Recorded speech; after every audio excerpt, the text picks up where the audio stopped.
welcome up my teammate Jovan Mays.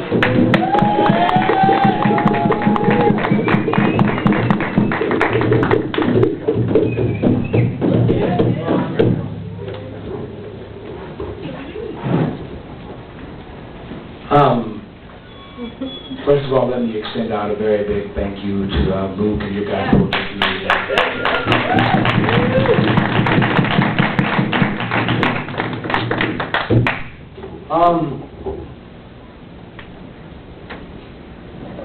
The last few days have been interesting.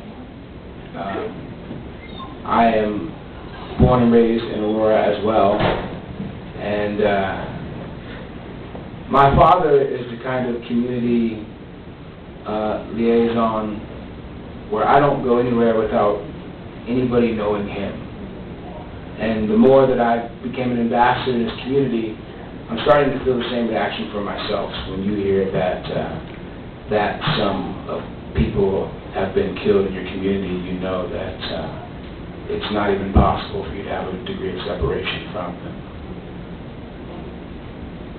I've been trying to figure out a way to construct my mind around violence of such sorts, but sometimes it doesn't make a whole lot of sense, right? But what I do think of are like the people in my life who have really, really had the ability to convert tragedy into a moment of great, great realization of all the potential that we have stored within us. This poem is a dedication to Marilyn Mays. She wasn't the Bengay and Matlock type. My mind's not in there. We'll go one more second. You're good. We got you.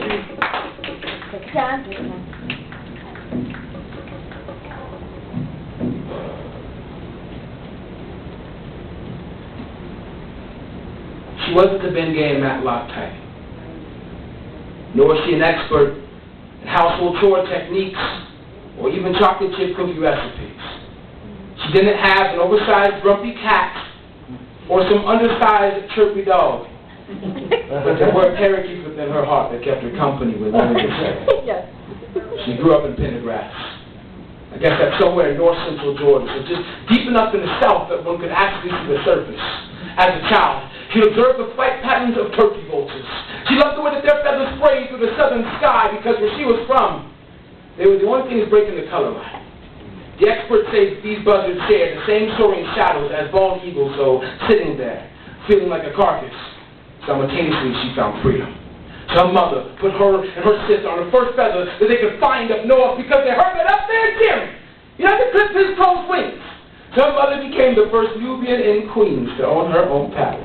This was back when there was actually enough big apple to go around the table. In 1995, on a family vacation, I went to visit this place for the first time. Upon anticipation of patio rocking chairs, bear claw bathtubs, and cypress floors, I was greeted by a hoarder's paradise. Priceless papers were piled to the ceiling. The only place to sit was on the back patio, and there, surrounding all of us, were stacks upon stacks of bird cages. Hundreds of them, no birds, just wrought iron bridged by welding joints of Victorian fashion. All of these devices of entrapment were constructed in such beauty I didn't know what to think. You see, last week I was in a thrift store and I came across a vintage bird cage. I stood there staring and wondering, why is there so much beauty here? But that took me back to my Nana and how it must have felt losing her son, husband, and the civil rights movement at the same time. And I began to think, what better way to defend for someone's freedom than to collect those things that bind us, while leaving just one less cage in the world, and ensuring another scene of formless flight. So I started to wonder, how many people did this woman set free with you and my father, with a one-way Greyhound ticket in hand, and sunglasses on the back of his neck, preventing him from pausing the password, head to the mile high, don't have to feel that low again. Was he the miracle that made my mother fall into the mountains?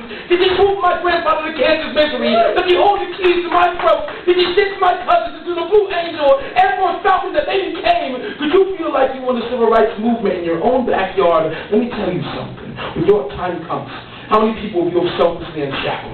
How many doors will you leave open? How many bars will you bend or file through? Did you make sure that the persons around you were unoccupied? Did you tend to their feathers? Did you feed them enough wisdom before their takeoff when the cage first sings? Did their hymns out of the lungs? Or did you swallow their tunes when the doves cried? Did you give any weight to their tears when their roots were thrown? Did you empower it to fly there?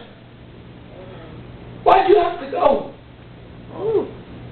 When we sat around your coffin, I think we all knew that your soul was soaring above us.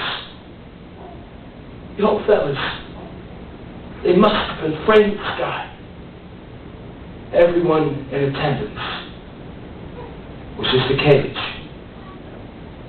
that you collected.